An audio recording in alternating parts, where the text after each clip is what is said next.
Mr. LeVay. I'm an assistant director at Champions Mentoring and Summer Camp. I work with boys in Pine Hills. We work on like character building and focusing on their emotions and everything. But we focus on something right now called a Healthy Champion, where we now touching base with mental health and your feelings and how to react and respond to it. So one thing I wanted to share with you guys was, if I can be transparent with you guys, I'm going to share a brief testimony with y'all.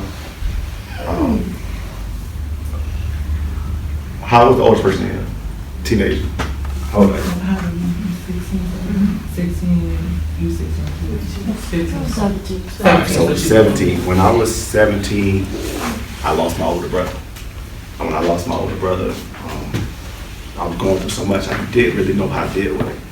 And I came to a point where I was the voice that was talking to everybody. I was answering the questions, I was holding people, I was consoling people, and I was dealing with it for everybody else. But I had no one to talk to. Couldn't really talk to my mom because she was breaking down a lot. My siblings, we all kind of dealt with it on our own because we didn't want to pour that hurt on each other. Like, we didn't want to motivate each other to cry. You know what I mean? So it's like we all dealt with it separately. And when I got to a point where it was overwhelming me, my mom kind of just gave me a bug, put a bug in my hand and told me like to lean on God. And that's what I did. I mean, I leaned on God. And for being there, watching everybody go through this, seeing how difficult it was for everybody, even me trying to wrap my mind around it, I could never figure it out. So for years, I was functionally depressed. I was stressed. I had anxiety. I was always paranoid, and I was out in the world, so I operated different. So I felt like I wasn't safe unless I had my family. You know what I mean? And that took a toll on me because it was like instinct. Like, I'm not going nowhere. If I left somewhere and I didn't have my weapon on me, I was terrified because that's my brother lost his life by not having it. And then I was stressed out all the time, and I was partying a lot, drinking. I didn't start smoking till later in the game, but I was drinking a lot, and I just thought I was a turn-up man. Like, I would stay in the house and I would go out till maybe midnight. And once I get out at midnight, I turn the whole party up. And everybody thinks I'm just balling out and having fun, but that's how I was easing my stress. That's how I was getting over the pain. Yeah, that's how I was getting through it. That's how I was fighting it. And it's a song that says, "That's how I fight my battles." You know what I mean? So I was figuring out how I fight battles. I was only leaning on the women, the party, and the atmosphere, but never dealt with it. So I kept remembering my mama thinking back in my head, my mama telling me, lean on God. So when I decided to start really leaning on God and figuring out who I was, and my identity, who I was, once I found my identity in Him, I found out who I was. And that saved me. Because I spent my whole life trying to live my brother's life, trying to live for him, live for everybody, act like I was okay, and I really wasn't okay.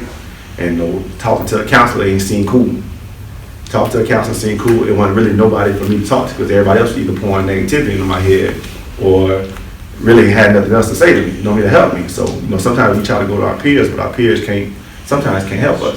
So if I can encourage us to always find someone you feel like you can trust, a teacher, a counselor, a pastor, a mentor, someone who you feel like you could trust that could lead you at least into the right direction with somebody who can help you.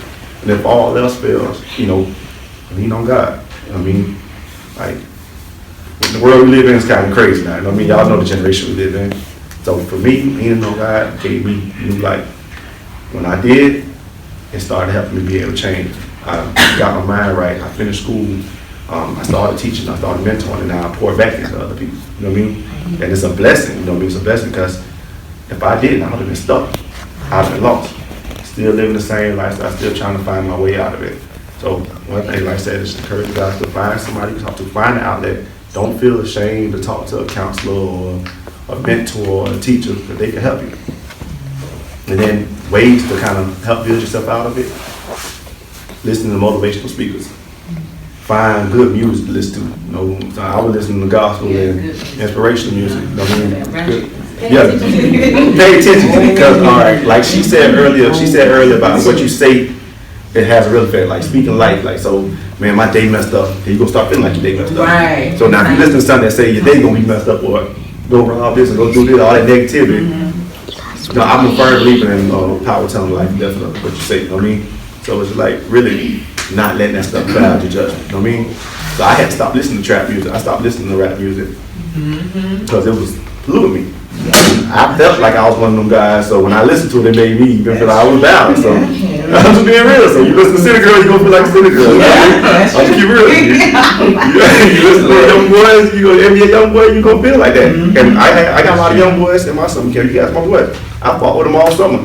You can't listen to that hip while you with me. I don't mind listening. They call me a hater, but hey, you gonna feel like this man. You know what I mean? And it do. It take part. So if I could just encourage y'all, just to stay motivated, stay positive.